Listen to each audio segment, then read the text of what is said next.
So students, we have to learn about some network terminologies. हमने active और passive element का complete कर लिया था. We have seen various elements regarding to this active and passive element. So ये इसकी एक टेक्निकल डेफिनेशन है, वो आप लोग देख लेना. हम डायरेक्टली जंप कर रहे हैं यूनिलेटरल एंड बायलेटरल नेटवर्क्स पे. ये क्या होते हैं unilateral and bilateral networks? So unilateral networks वो नेटवर्क्स होते हैं या वो सर्किट्स होते हैं जिनकी प्रॉपर्टी या करेक्टरिस्टिक्स में डायरेक्शन की वजह से क्या होता है, चेंजेस आते हैं. ठीक है, जिनकी प्रॉपर्टीज या उनकी करेक्टरिस्टिक्स में डायरेक्शन की वजह से चेंजेस आते हैं. अब मैं आपको इसका एग्जांपल लेके बताती हूँ.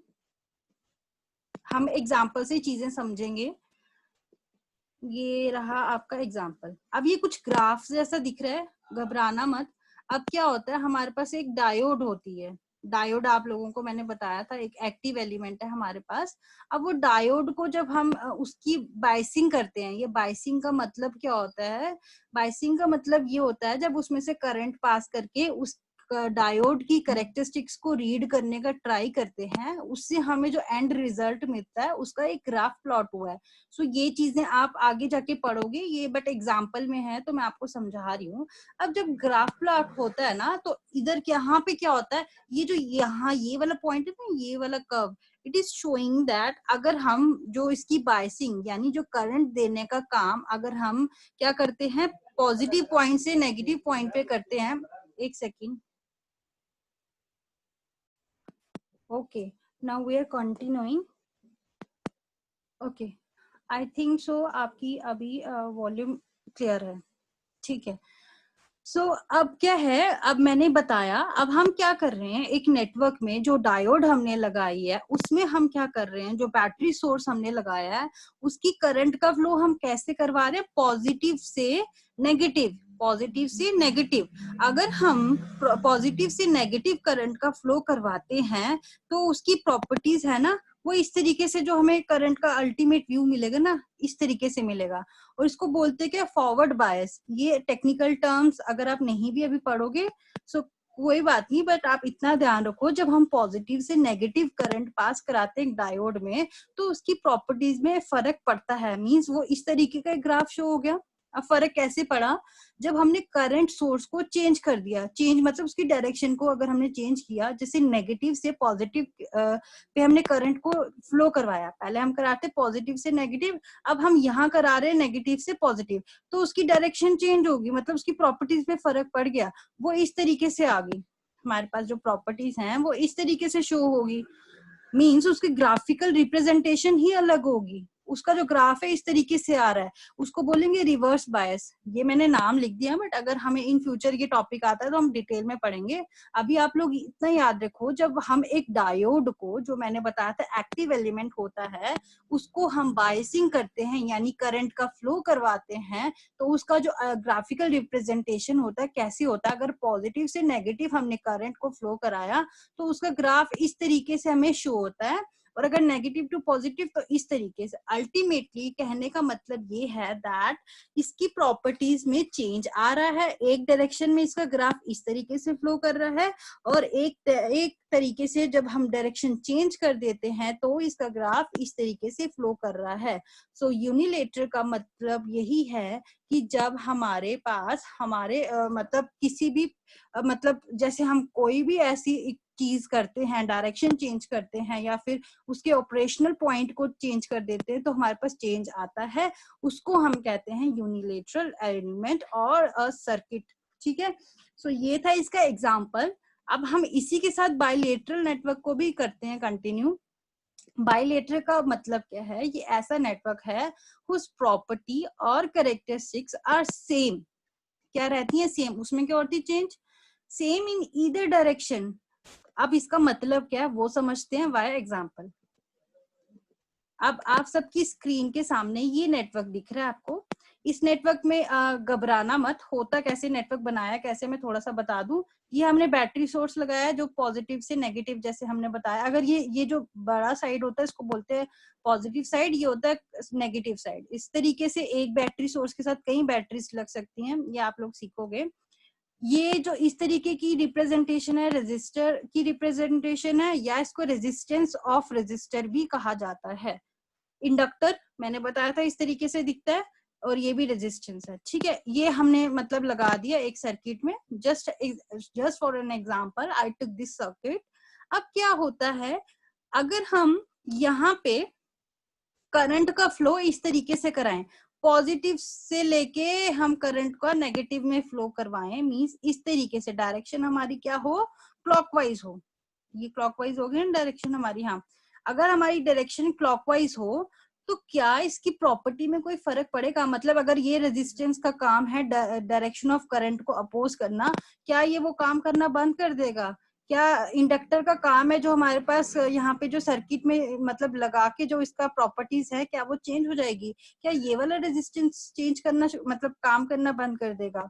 सो अगर ऐसा होता है तो फिर उस एलिमेंट का मतलब ही क्या? ऐसा नहीं होगा।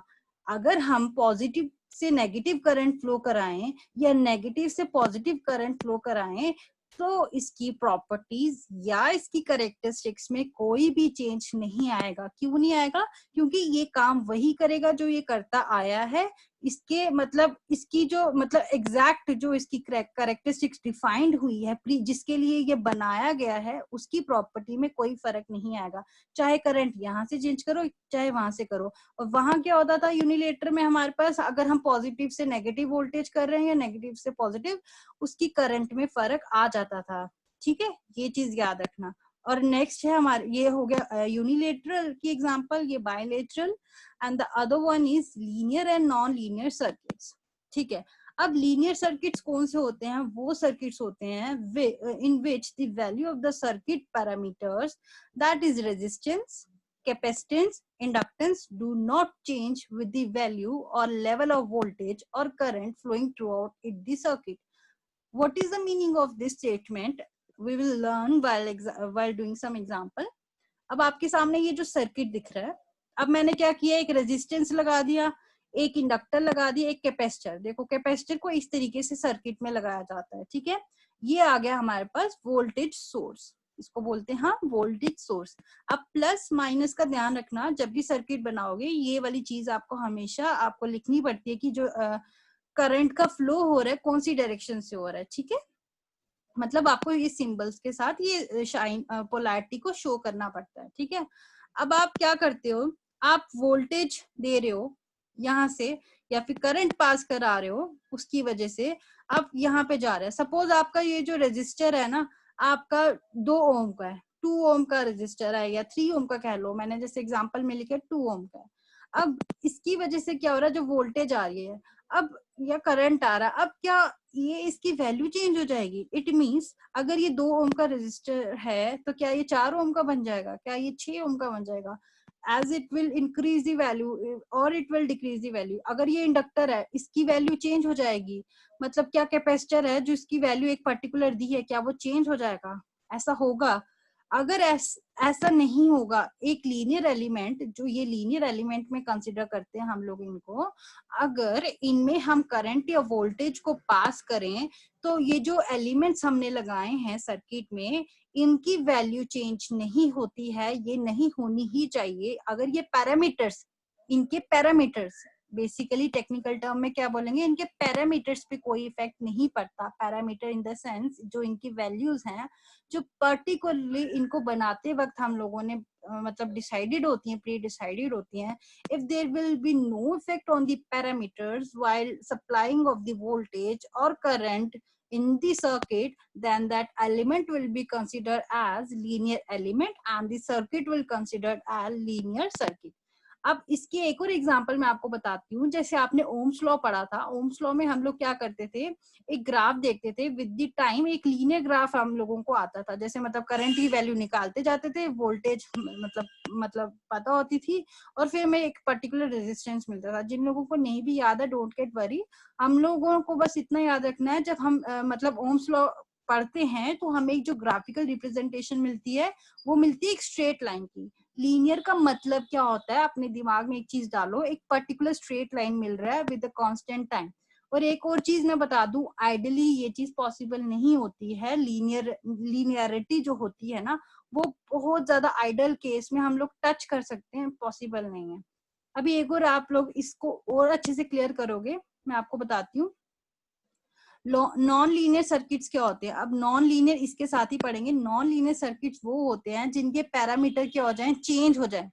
चेंज कैसे हो जाए? जैसे हमने वोल्टेज दिया, करंट दिया, जैसे हम सप्लाई कर रहे हैं उनकी प्रॉपर्टी, उनके पैरामीटर्स क्या कर रहे हैं, चेंज कर रहे हैं। For example diode, transistor, in saturated region ये छोड़ दो। अब डायोड कैसे चेंज कर रहा है, अभी हम देख लेते हैं। I have told you the example of this graphical representation of a diode. इसमें क्या हो रहा था, करंट देने पे इसकी वैल्यू चेंज हो रही थी। अगर तो ये वैल्यू मतलब ये जो कर्व आ रहा है ना इस साइड, ये भी क्या हो रहा है, चेंज हो रहा है, कोई स्टेबिलिटी नहीं है। सपोज हमने डायोड को क्या दिया, करंट दिया या वोल्टेज प्रोवाइड किया, तो इसका ग्राफ ना इस तरीके से अगर आता ना, एक स्ट्रेट लाइन बनता, तो हम कह सकते थे हाँ ये बिल्कुल स्टेबल है और इसका लीनियर ग्राफ बन रहा है, तो इसमें हमें कोई भी मतलब इनलिनियरिटी नहीं दिख रही है, तो ये लीनियर सर्किट है। लेकिन ऐसा नहीं हुआ। जब हमने इसको करंट या वोल्टेज दी तो क्या हुआ, ये ऐसे बढ़ता गया, फिर इसमें कर्व आया, फिर ये और कर्व होने लगा, ये इस तरीके से मुड़ने लगा, फिर आगे जाके कुछ और हो गया। सो मतलब इस तरीके की कहीं पे भी रिप्रेजेंटेशन हो किसी भी चीज की या फिर कोई एलिमेंट की, जब हम वोल्टेज और करंट सप्लाई करते हैं, एक कर्व बन जाए या फिर कोई और ग्राफिकल रिप्रेजेंटेशन बन जाए instead of a straight line, उस एलिमेंट को हम बोलेंगे नॉन लीनियर एलिमेंट। मतलब आप एक चीज याद रखना, जो उसकी रिप्रेजेंटेशन होगी ग्राफिकल, वो स्ट्रेट लाइन नहीं होगी, कुछ ना कुछ अलग से उसका डायग्राम बनेगा, वो होगा हमारा non linear element. So I hope ये सब क्लियर है। I will ask the doubts at the last of the lecture. अब हम आते हैं अपने अगले टॉपिक पे, which is resistance of a resistor.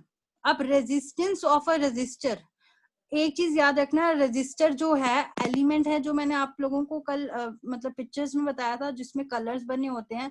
और रजिस्टर का काम है करंट के फ्लो को अपोज करना। वो करंट के काम को अपोज करना, वो उसकी प्रॉपर्टी है, उस प्रॉपर्टी का नाम क्या है, रेजिस्टेंस। मतलब रजिस्टर यूज भी होता है बड़ी सारी जगह, रेजिस्टेंस भी यूज होता है, आप लोग को मैं बताऊंगी। है एक ही बात है, लेकिन मतलब इसका तरीका अलग अलग होता है यूज करने का, ठीक है, एक ही बात होती है लेकिन। अब रेजिस्टेंस होता है एक मटेरियल की प्रॉपर्टी, मतलब रेजिस्टर की प्रॉपर्टी या फिर उस मटेरियल की प्रॉपर्टी जिसको जिसका मतलब काम है करंट के फ्लो को अपोज करना। एक सर्किट में अगर करंट मतलब फ्लो कर रहा है, उस रेजिस्टर का काम है, मींस उस रेजिस्टेंस बनाना। रेजिस्टेंस बनाना मतलब उसके करंट को फ्लो को अपोज करना। मैंने बताया था इसको ओम्स लॉ के अकॉर्डिंग हम मतलब लेते हैं, हमने देखा था। और इसका यूनिट हम ओम्स में मेजर करते हैं। ओम हो सकता है, किलो ओम हो सकता है, मेगा ओम हो सकता है। मोस्ट ऑफ दी जगह ये इस तरीके से वैल्यू दी होती है, तो हम लोगों को उसी के अकॉर्डिंग क्वेश्चंस को सॉल्व करना होता है। एक और चीज हम देखते हैं, R. R means resistance is equals to rho L by A. ये क्या चीज है? अगर हम किसी मटेरियल की बात करते हैं, उस मटेरियल में उसकी लेंथ होगी, कुछ एरिया होगा, कुछ रेजिस्टिविटी होगी। अब ये रेजिस्टिविटी क्या होती है ये हम पढ़ेंगे हमारे नेक्स्ट चैप्टर में। अभी आप इतना ही समझो, एक मटेरियल है, जो रेजिस्टेंस है उसकी लेंथ पे डिपेंड करता है, उस मटेरियल की उस एरिया पे डिपेंड करता है, और उसकी रेजिस्टिविटी पे डिपेंड करता है। तो एक मटेरियल के अकॉर्डिंग, उसकी फिजिकल डायमेंशन के अकॉर्डिंग हम एक रेजिस्टेंस को क्या लिखते हैं, R equals to rho L by A. So हम इसको इस तरीके से डिपेंड करते हैं। See I have written over here some all the points I have written so that you can not have any doubt in the upcoming lectures. So length of the conductor, कोई भी जो material है जिसमें हम current pass करा रहे हैं, mostly conductor कहेंगे, उसको हम मीटर्स में लिखते हैं। एरिया हमारा होता है मीटर स्क्वायर। रो जो है रेजिस्टिविटी ऑफ अ मटेरियल या स्पेसिफिक रेजिस्टेंस भी इसको कहा जाता है। ये जो उल्टा ओम बना दिया ना, हम रेजिस्टेंस की वैल्यू को ओम लिखते हैं ना, इसको बोलते हैं मो। इसको क्या बोलते हैं, मो। ये देखो इस तरीके से लिखा है ना, इसको बोलते हैं मो। इसको हम उल्टा भी बोलते हैं। सो मैं ये वाला पूरा डिस्कस करूंगी, ये आपका अलग से पार्ट है, वो आपको वहां पे डिस्कस होगा। सो आपको पता है ओम्स लॉ के अकॉर्डिंग हम इसको लिखते हैं आर वी बाय आई। सो ये था बेसिक इंट्रोडक्शन अबाउट रेजिस्टर। अगर अब देखते हैं कनेक्शंस कैसे कैसे होते हैं। आज हम दो ही कनेक्शंस करने वाले हैं। The first connection is the series connection. अब जो रजिस्टर है उसको सीरीज में कैसे लगाया जाता है, इस तरीके से लगाया जाता है। सपोज ये एक पॉइंट है ए, यहाँ से शुरू हो गया लगना R1 R2 R3 और ये आ गया एंड पॉइंट। अब क्या है, यहाँ पे कोई डिस्टॉर्शन नहीं है, कुछ नहीं है, ये सारे के सारे रजिस्टर जिनकी रिप्रेजेंटेशन इस तरीके से होती है इनको बोलते हैं सीरीज कनेक्टेड रजिस्टर्स।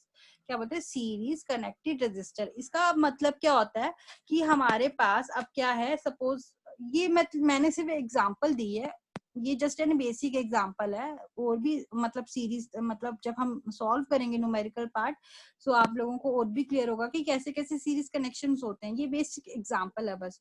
अब क्या करना होता है, इसको हम इस तरीके से हमें उसको एक पर्टिकुलर इक्विवेलेंट बोलते हैं रेजिस्टेंस में कन्वर्ट करना होता है। मींस अगर ये अलग अलग अलग अलग रेजिस्टेंस है, उसका एक हमें एक ऐसा सम फाइंड आउट करना है जिसको एक ही वैल्यू में कंसिडर कर पाए। उसको लिखने का तरीका होता है, मींस रेजिस्टेंस ए पॉइंट से लेके बी पॉइंट तक R A B, A point से लेके बी पॉइंट तक आर ए बी, इसको बोलते हैं equivalent resistance of a resistor. Resistance उसकी प्रॉपर्टी है रजिस्टर की, तो मैंने इसलिए यहाँ जानबूझ के ये पॉइंट इंक्लूड किया ताकि आप कंफ्यूज ना हो। आप इसको इक्विवेलेंट रेजिस्टेंस भी लिख सकते हो, इक्विवेलेंट रजिस्टर भी लिख सकते हो, बट मोस्टली रेजिस्टेंस का ही यूज करना है, हमें बोलना और लिखना है in terms of resistance. Register एक ऐसा एलिमेंट है, रेजिस्टेंस उसकी प्रॉपर्टी है, ये चीज कंफ्यूज मत हो ना। सो आर ए बी मतलब पॉइंट ए से लेके ए बी का टोटल रेजिस्टेंस कितना है, इक्विवेलेंट मींस टोटल। उसको लिखते कैसे हम, R1 plus R2 plus R3, मतलब सभी रेजिस्टेंसेस को हम क्या कर देंगे, प्लस, सभी को हम प्लस कर देंगे, ये हमारा आ जाएगा इक्विवेलेंट। अगर मतलब ये तो मैंने R3 तक बनाया था, अगर तो n नंबर ऑफ मतलब resistor n up to n है, nth नंबर ऑफ रजिस्टर लगा, Rn लगा दे, R1 R2 R3 बहुत सारे रजिस्टर सीरीज में जुड़े हैं, तब भी हम क्या करेंगे, R मतलब टोटल इक्विवेलेंट रेजिस्टेंस या टोटल रेजिस्टेंस पॉइंट ए से लेके पॉइंट बी तक जितने भी रेजिस्टेंस लगे हैं उनका sum, R1 plus R2 plus R3 up to जितने भी nth रजिस्टर तक। तो ये हो गया हमारा सीरीज कनेक्शन। और इसका मतलब क्या है कि अगर हम पॉइंट ए से जो भी करंट देंगे वो सारे रेजिस्टेंस में कॉमन जाएगी। मैं वोल्टेज की बात नहीं कर रही हूँ, अभी भी ध्यान रखना, करंट, जो करंट है वो हम सारे पॉइंट्स में जो भी देंगे वो सेम जाएगी। अगर आई करंट यहाँ आ रही है तो आई ही सारे रेजिस्टेंसेस को मिलेगी, ठीक है, आई करंट, इसका मतलब जो करंट है वो सारे रेजिस्टेंसेस में सेम रहेगी। ये आपका मैंने पॉइंट भी लिख दिया ताकि आप कंफ्यूज ना हो। अब पैरेलल कनेक्शन की बात करी जाए तो इस तरीके से कुछ पैरेलल कनेक्शंस हमें दिखते हैं, इस तरीके से, ठीक है। मतलब सीरीज में क्या था, 1 बाय 1, एक के बाद एक था, यहाँ एक के बाद एक नहीं है, इस तरीके से हो गया, जहां पे थोड़ी डिस्टॉर्शन या पॉइंट आ जाए, लूप आ जाए यहाँ पे या कुछ ऐसा हो जाए, सो ये ज्यादा अच्छे से क्लियर होगा when we solve the numericals. अब ये पॉइंट ए यहाँ पर इस तरीके से है और ये बी इस तरीके से है। अब हम सीरीज में क्या करते थे, R A B direct calculate करते थे। अब पैरेलल में कैसे कैलकुलेट करते हैं, हम इसको लिखते हैं 1 upon R A B, means resistance from point A to B. इसका मतलब क्या होगा, इज इक्वल्स टू, वहां हम लिखते थे R1 plus R2 plus R3, यहाँ हम लिखेंगे 1 upon R1 plus 1 upon R2 and plus 1 upon R3, ठीक है। ये हम लिखेंगे हमारे पैरेलल कनेक्शन में। मींस वहां पे हम directly R A to B क्या लिखते थे, 1 by means 1 R1 plus R2 plus up to जितने भी रेजिस्टर्स होते थे, यहाँ पे उसका रेसिप्रोकल कर देंगे। क्या कर देंगे, reciprocal 1 upon R A from point A to B. ये जो पॉइंट ए टू बी है ना, इनको बोलते हैं पोटेंशियल डिफरेंस पॉइंट। आगे और क्लियर होगा व्हेन विल डू दी, मतलब मैं इसलिए कह रही हूँ न्यूमेरिकल पार्ट, जब हम कुछ चीजों को सॉल्व करके खुद से एनालाइज करेंगे ना, तब हमें पता चलेगा यहाँ पे ये चीजें आ रही हैं, ठीक है। इसका मतलब रेसिप्रोकल में अगर nth नंबर ऑफ रजिस्टर तक है तो प्लस अपॉन 1 अपॉन n कर देंगे। अब इस पॉइंट में याद क्या रखना है, वहां करंट हम सेम देते थे, यहाँ पे करंट सेम नहीं होगी। क्यों, अगर सपोज यहाँ से करंट आई आ रही है तो क्या सारी करंट आई आई आई थोड़ी ना जाएगी, यहाँ पे कुछ और पार्ट करंट का जाएगा, यहाँ कुछ और पार्ट करंट का जाएगा, यहाँ कुछ और चला जाएगा। इसलिए यहाँ पे करंट सेम नहीं होगी, यहाँ पे क्या सेम होगा, यहाँ पे हमारा वोल्टेज सेम होगा, ठीक है। सो आई एम गोइंग टू, यहाँ पे मैंने पॉइंट आपका लिख दिया है। तो अब आपका रिकॉर्डिंग में यहाँ पे